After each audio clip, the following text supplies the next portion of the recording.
यदि आप as a teacher शिक्षा विभाग में अपना करियर बनाना चाहते हैं और टीचिंग से संबंधित किसी प्रतियोगी परीक्षा की तैयारी कर रहे हैं तो यह वीडियो आपके लिए काफ़ी इम्पोर्टेंट होने वाली है। नमस्कार दोस्तों, आज की इस वीडियो में मैं लेकर आया हूं राष्ट्रीय शैक्षिक अनुसंधान और प्रशिक्षण परिषद अर्थात national council for educational research and training यानी NCERT। आपको मेरी एडवाइस है कि आप इस वीडियो को लास्ट तक देखें क्योंकि इसमें 23 मोस्ट इम्पोर्टेंट MCQs को कलेक्ट किया गया है। आइए शुरू करते हैं आज की इस शानदार वीडियो को।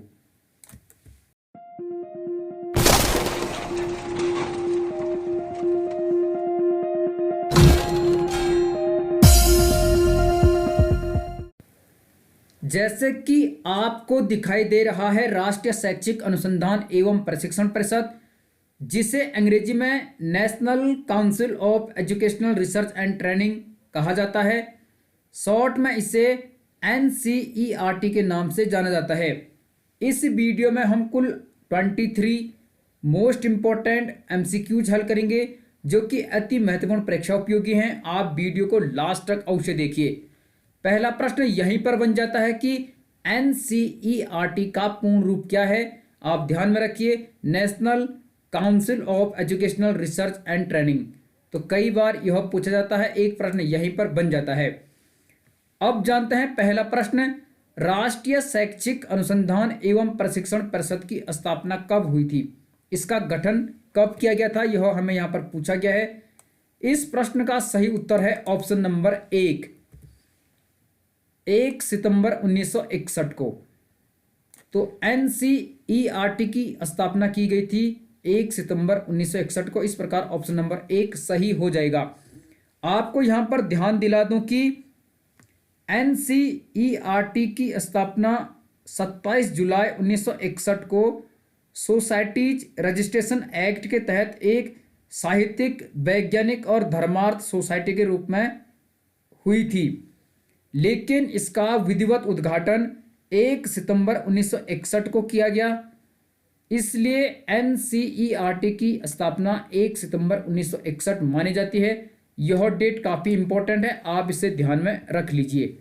ठीक है, ऑप्शन नंबर 1 इस प्रश्न का सही जवाब हो जाएगा। दूसरा प्रश्न, जैसे कि आप देख पा रहे हैं यहां पर पूछा गया है NCERT है एक, क्या है यह? इस प्रश्न का सही उत्तर है ऑप्शन नंबर 3 एक स्वायत्त संस्था। यह एक ऑटोनोमस बॉडी है। ठीक है, स्वायत्त संगठन है जो स्वतंत्र और स्वयं शासी होता है, अपने नियम कानून और पॉलिसीज जो खुद बना सकता है। इस प्रकार NCERT एक स्वायत्त संस्था अर्थात ऑटोनोमस बॉडी है। ऑप्शन नंबर 3 इस प्रश्न का सही उत्तर हो जाएगा। इस प्रकार के प्रश्न कई बार पूछे जाते हैं, आप इन्हें ध्यान में रखिए। तीसरा प्रश्न, जैसे कि आपको दिखाई दे रहा है, NCERT का गठन कितने राष्ट्रीय सरकारी संस्थानों को मिलाकर किया गया था? इस प्रश्न का सही उत्तर है ऑप्शन नंबर 3। NCERT का जब गठन हुआ उससे पहले यह 7 सरकारी संस्थानों के रूप में विभक्त था और उन 7 राष्ट्रीय सरकारी संस्थानों को मिलाकर एक किया गया जिसे NCERT के नाम से जाना गया। वह 7 पूछे नहीं जाते हैं, लेकिन मैं आपको यहाँ पे उनके नाम बता देता हूँ। केंद्रीय शिक्षा संस्थान, केंद्रीय पाठ्य पुस्तक अनुसंधान ब्यूरो, केंद्रीय शैक्षिक ब्यूरो और व्यावसायिक मार्गदर्शन, माध्यमिक शिक्षा निदेशालय के लिए विस्तार कार्यक्रम निदेशालय, national institute of basic education, national fundamental education centre और 7वां था national institute of audio visual education. तो ये 7 थे और इन 7 के मिलने से NCERT का गठन किया गया।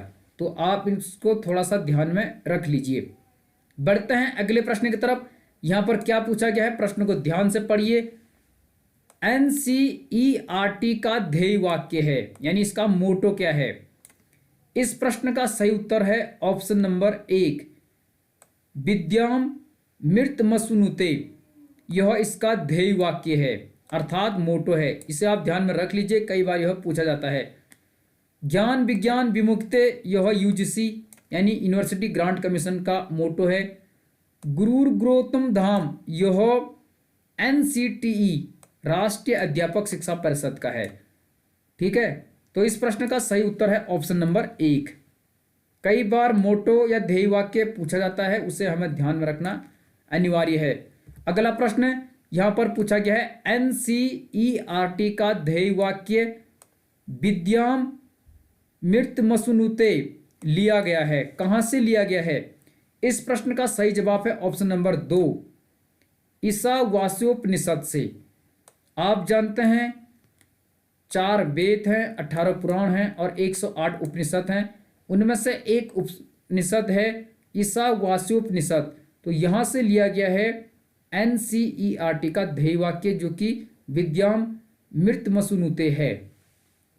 ठीक है, समझ चुके होंगे। इस प्रश्न का सही जवाब है ऑप्शन नंबर 2। कई बार यह प्रश्न परीक्षाओं में पूछा गया है, आप ध्यान में रख लीजिए।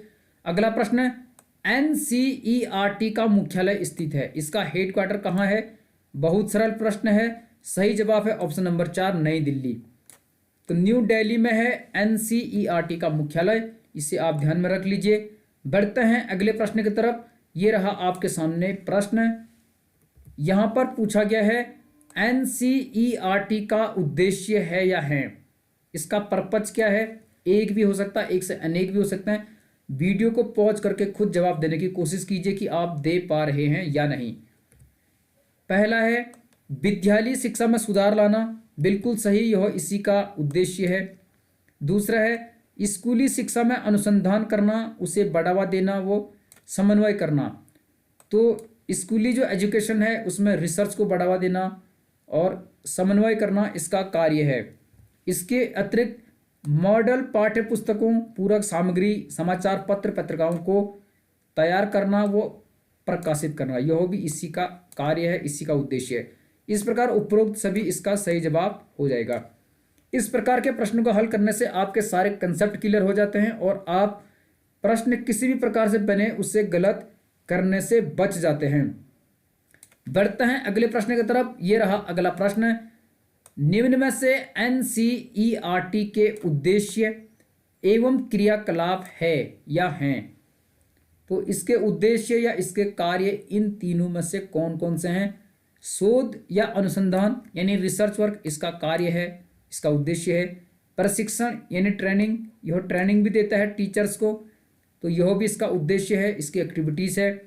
और ज्ञान का प्रचार प्रसार करना, यह भी इसका कार्य है। इस प्रकार उपरोक्त सभी इसका सही जवाब हो जाएगा। तो इन 3 बिंदुओं पर मुख्य रूप से केंद्रित है एनसीईआरटी, आप ध्यान में रख लीजिए। कई बार प्रश्न इन्हीं बिंदुओं को शामिल करते हुए पूछा जाता है। और यदि वीडियो आपको अच्छी लग रही है तो आप वीडियो को लाइक कर लीजिए, कमेंट करिए कि कैसी लग रही है आपको यह वीडियो। अगला प्रश्न, निम्न में से कौन सा या से एनसीईआरटी का उद्देश्य नहीं है? पूछा क्या गया है, नहीं है। प्रश्न को पूरा पढ़ना चाहिए और उसकी भाषा शब्दावली पर ध्यान केंद्रित करना चाहिए। कई बार हम सरल प्रश्न को जल्दबाजी में गलत कर देते हैं। तो कौन सा उद्देश्य नहीं है, इनमें से पढ़ते हैं। शैक्षिक किट, मल्टीमीडिया, डिजिटल सामग्री आदि विकसित करना, यह इसी का उद्देश्य है। शिक्षकों के सेवा पूर्व व सेवारत प्रशिक्षण का आयोजन करना, यह भी इसी का कार्य है। यह टीचर्स को जॉब से पहले और जॉब के बाद भी यानी सर्विस के दौरान भी ट्रेनिंग देता है। तीसरा है प्राथमिक शिक्षा का सार्वभौमिकरण यानी सबकी पहुंच में शिक्षा को लाना, यह भी इसी का कार्य है। आखिरी नंबर का है शिक्षक संघों का गठन करना व चुनाव करवाना, यह नहीं है। इस प्रकार ऑप्शन नंबर 4 इसका सही जवाब हो जाएगा, क्योंकि पूछा गया है कौन सा उद्देश्य इसका नहीं है। तो ध्यान में रखिए, इन प्रकार के प्रश्नों को हल करने से आपके कंसेप्ट क्लियर होंगे और आप कभी प्रश्न को गलत नहीं करोगे। अगला प्रश्न, निम्न में से एनसीईआरटी का कार्य उद्देश्य है या है, यानी कौन सा या से इसका कार्य है या उद्देश्य है या है। पहला, आधुनिक शैक्षिक तकनीकों तथा प्रयोगों का प्रचार प्रसार करना, एकदम सही, यह इसी का कार्य है। दूसरा है स्कूली शिक्षा के क्षेत्र में अन्य देशों के साथ मिलकर द्विपक्षीय सांस्कृतिक आदान प्रदान करना, एकदम सही।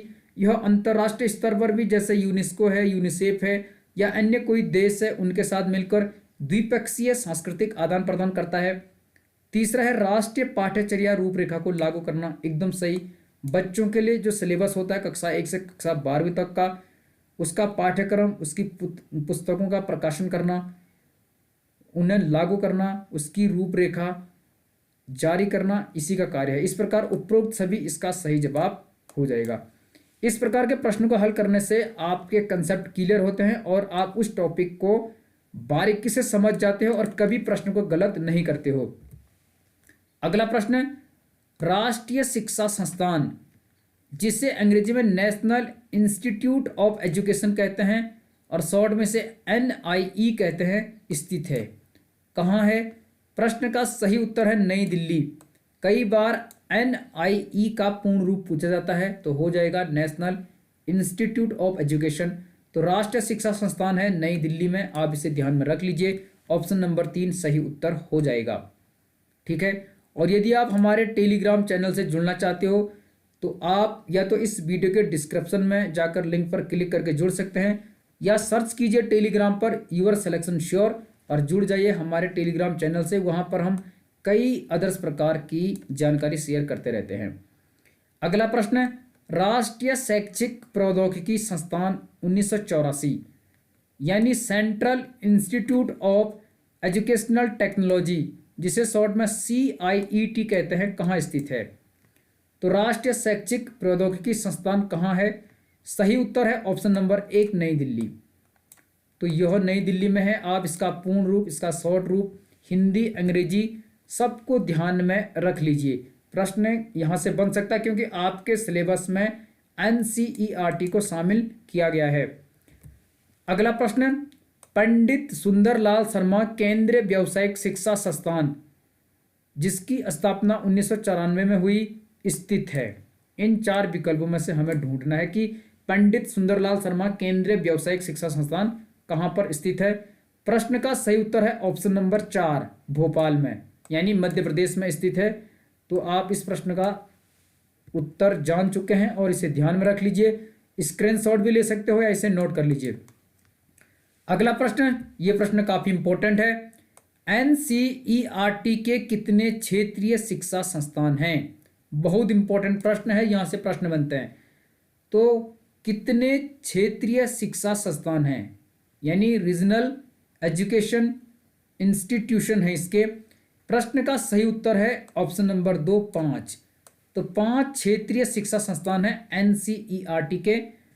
5 के नाम मैंने यहाँ पर मेंशन किए हैं, आप देख लीजिए। अजमेर जो कि राजस्थान में है, भोपाल मध्य प्रदेश, भुवनेश्वर उड़ीसा, मैसूर कर्नाटक, शिलांग मेघालय। तो ये 5 हैं, इन्हें आप ध्यान में रख लीजिए। यहाँ से प्रश्न बन सकता है और कई बार है नहीं है, इस प्रकार से प्रश्नों का निर्माण किया जाता है। तो आप या तो इसका स्क्रीनशॉट ले लीजिए या इसे आप नोट कर सकते हैं। अगला प्रश्न यहाँ पर पूछा गया है निम्न में से कौन NCERT का क्षेत्रीय शिक्षा संस्थान नहीं है?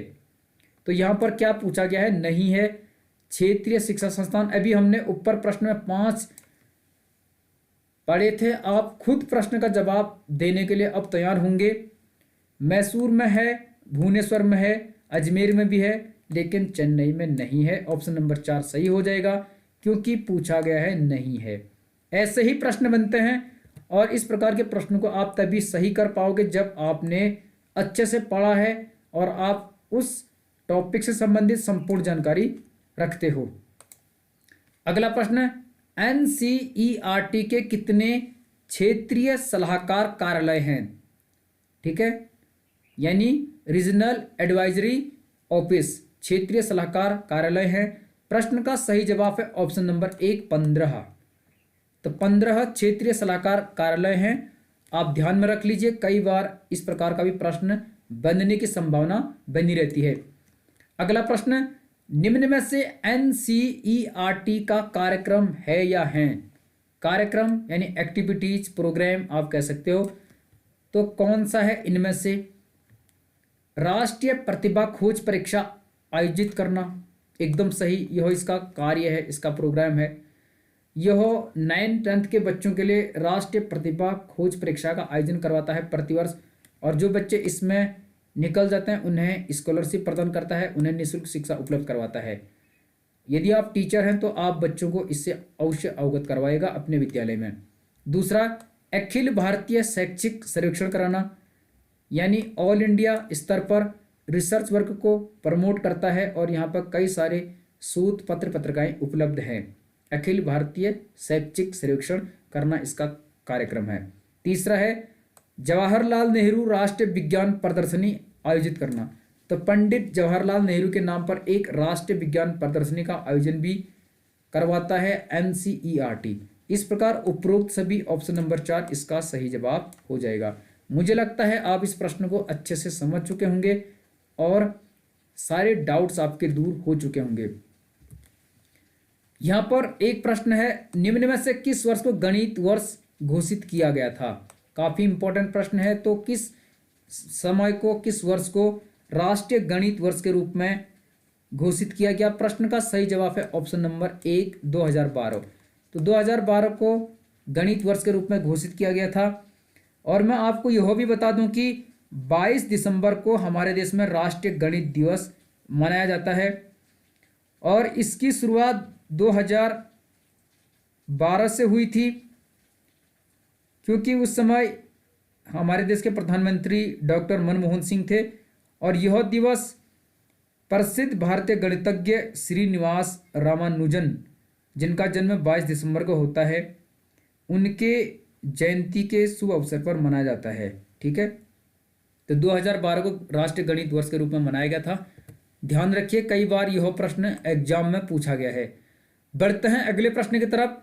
प्रश्न नंबर 19 यहां पर पूछा गया है, निम्न में से कौन सी संस्था जवाहरलाल नेहरू राष्ट्रीय विज्ञान, गणित और पर्यावरण प्रदर्शनी, जिसे शॉर्ट में JNNSMEE कहते हैं, का आयोजन करती है? तो जवाहरलाल नेहरू राष्ट्रीय विज्ञान, गणित और पर्यावरण प्रदर्शनी का आयोजन कौन करता है? सही जवाब है ऑप्शन नंबर 3, NCERT। ठीक है, अभी हमने ऊपर के प्रश्न में पढ़ा था, यहाँ पर गणित शब्द आया है, इसलिए मैंने गणित वर्ष से संबंधित प्रश्न को शामिल किया। आप उसे समझ चुके होंगे। अगला प्रश्न यहाँ पर पूछा गया है, शिक्षा निम्न में से सम्मिलित है? 4 सूचियां दी गई हैं, तो किस में सम्मिलित है? प्रश्न का सही जवाब है समवर्ती सूची में, यानी कंकरंट लिस्ट में है शिक्षा। पहले शिक्षा राज्य सूची का विषय था, यानी स्टेट लिस्ट में था।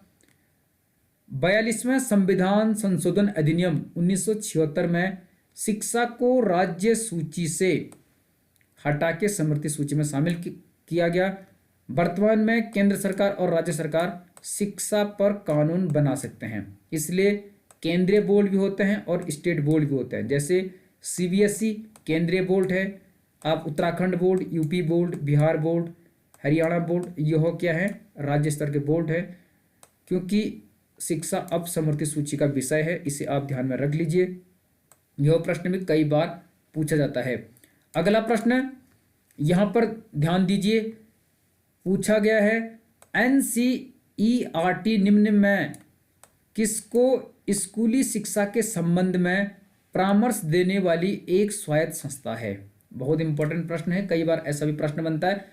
तो NCERT किसको स्कूली शिक्षा के संबंध में एडवाइज या हम कहें परामर्श देने वाली एक ऑटोनोमस इंस्टीट्यूशन अर्थात स्वायत्त संस्था है? प्रश्न का सही जवाब है मानव संसाधन विकास मंत्रालय को। ठीक है, क्योंकि शिक्षा MHRD यानी मानव संसाधन विकास मंत्रालय के अधीन आता है, जिसे अब नाम चेंज करके शिक्षा मंत्रालय कहा जा रहा है। तो वर्तमान में जो 2020 में नई शिक्षा नीति आई है, उसमें मानव संसाधन विकास मंत्रालय का नाम परिवर्तित करके शिक्षा मंत्रालय कर दिया गया है, इसे ध्यान में रखिए।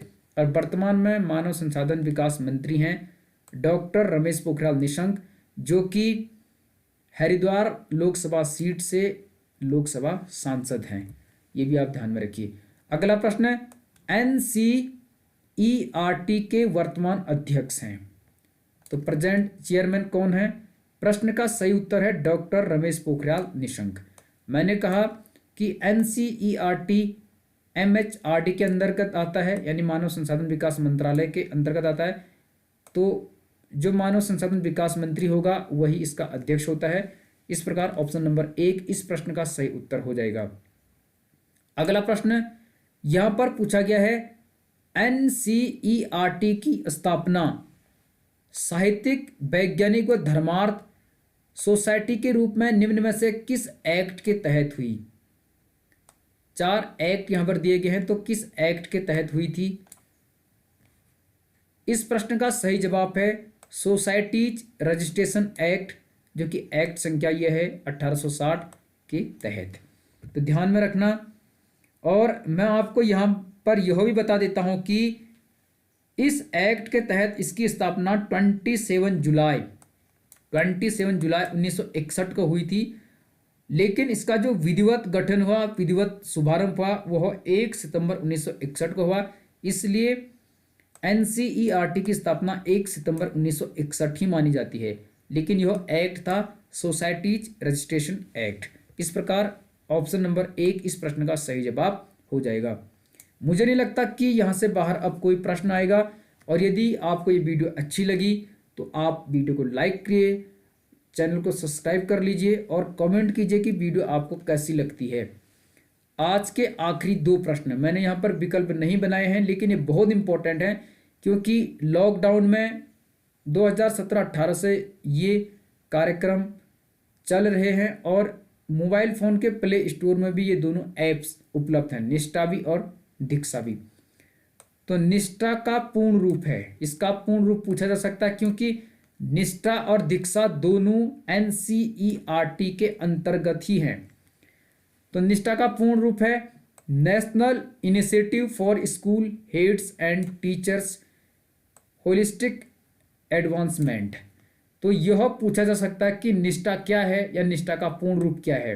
ध्यान में रखना, यह NCERT के अंतर्गत है और यह टीचर्स को ट्रेनिंग देता है, इस पे ऑनलाइन ट्रेनिंग होती है। तो आप इसका पूर्ण रूप ध्यान में रख लीजिए। अगला है दीक्षा। इसके अंतर्गत सारे बुक्स को भी इन्होंने इंक्लूड कर रखा है।